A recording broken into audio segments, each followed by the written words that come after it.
안녕하십니까. 프리덤 라이프입니다. 오늘 저희가 전해드릴 내용은 문재인 정부가 북한에 쌀 30만 톤을 비밀 지원했다는 특종 뉴스의 뒷이야기입니다. 복수의 소식통 이상 사실 확인이 된 부분만을 위주로 기사하다 보니 기사에서는 쓰지 못했던 사실들도 많았습니다. 예를 들면 이랬습니다. 중국 청도에서 쌀을 싣고 청진에 쌀을 하역하고 선철을 싣고 다시 나올 때 선철뿐 아니라 다른 전략물자들을 섞어 실어 나온 정황을 저희들은 포착했습니다. 그러나 이를 확인하지 못해 기사하지 못한 부분은 아쉬움으로 남습니다.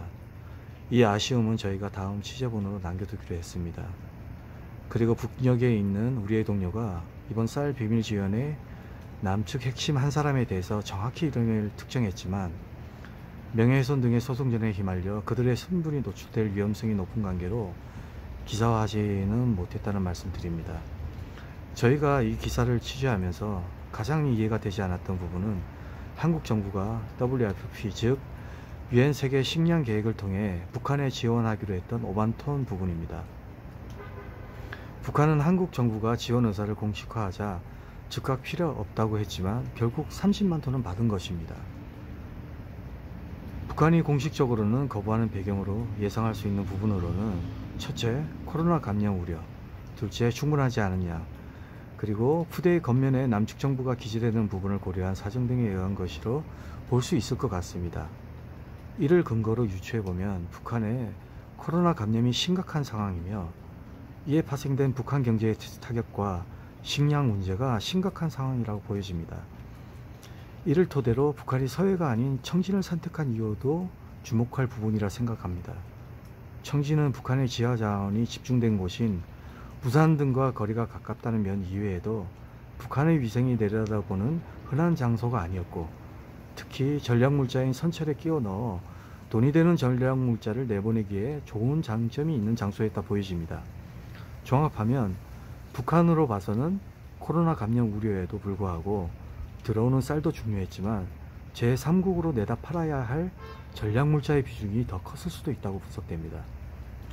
북한의 코로나 사태로 넘어가 보면 얼마 전 이인영 통일부 장관이 국내 여론의 반대에도 불구하고 북한에 백신을 지원하겠다고 했을 때 북한이 적극적으로 필요 없다고 반응한 부분 또한 너무 급하다 보니 빨리 보내달라는 뜻으로 해석됩니다. 저희들의 취재 과정에서 눈에 띈 부분은 국정원의 행보입니다.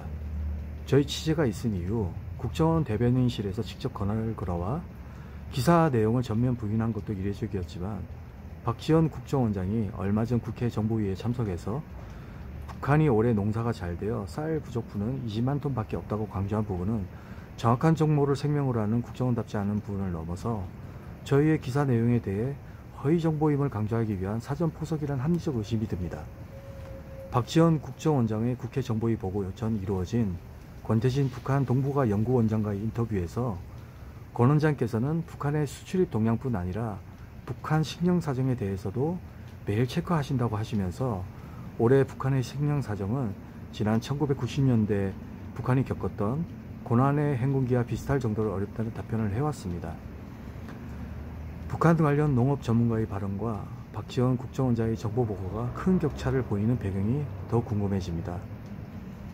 지난 5개월 동안의 추적 취재 과정에서 오늘의 특종을 내보낼 수 있었던 결정적 이유는 북녘에 있는 우리 동료의 결정적 제보 이외에 이를 확인해준 복수의 대미 소식통들 덕분이었습니다.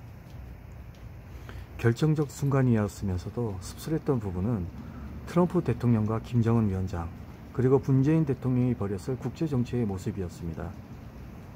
김정은 위원장은 트럼프 대통령에게 우상 제거를 통한 정상국가의 복귀 카드를 약속했고 저희가 기사화한 대미 소식통의 분석대로 트럼프 대통령은 이에 속은 것이라 판단이 됩니다.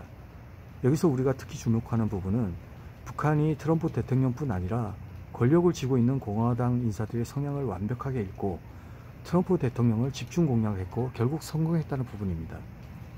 북한이 지금까지 공산주의 몰락 속에서도 살아남아 북녘 동포들의 고통이 이어지고 있는 것은 우연이 아니라는 것이 증명되는 부분이며 간단하게 접근할 집단이 아니라는 생각을 다시 하게 되었습니다.